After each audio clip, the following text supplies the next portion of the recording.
Formal nang nagsimula ang ministro ni Pope Francis bilang leader ng Simbahang Katolika. Sa kanyang pagsisilbi bilang Santo Papa, panghahawak nito ang motto na Miserando at que eligendo o lonely but chosen na kanyang makakatuwang sa paggabay sa mahigit 1 bilyong Katoliko sa mundo. Narito ang ulat ni Bianca Piedad. Espesyal ang araw na ito para sa palatayang Katoliko dahil formal nang binasbasan bilang ika-266 na Santo Papa si Argentine Cardinal Jorge Bergoglio o Pope Francis.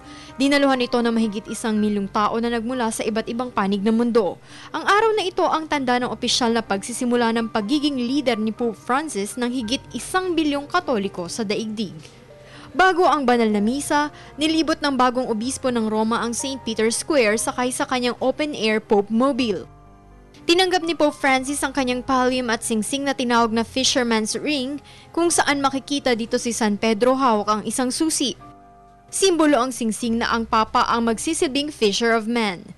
Miserando at que eligendo, lowly but chosen. Ito ang naging motto ng Holy Father sa kanyang successor sa trono ni St. Peter.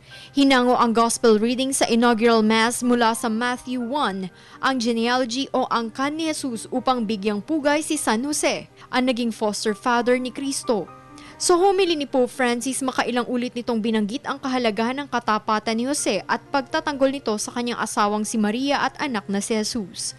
Dapat aniya ipakita ng bawat isa ang pagsunod sa turo ng Panginoon at katapatan, gaya na ipinakita ni San Jose kahit sa mga sandaling hindi niya maintindihan. Ipinahayag ni Pope Francis ang kanyang homily sa wikang Italian at sinabing hindi bahay na gawa ng tao ang nais ng Diyos, kundi ang pananampalataya sa kanyang salita at plano para sa atin. Para sa Telebisyon ng Bayan, Bianca Piedad.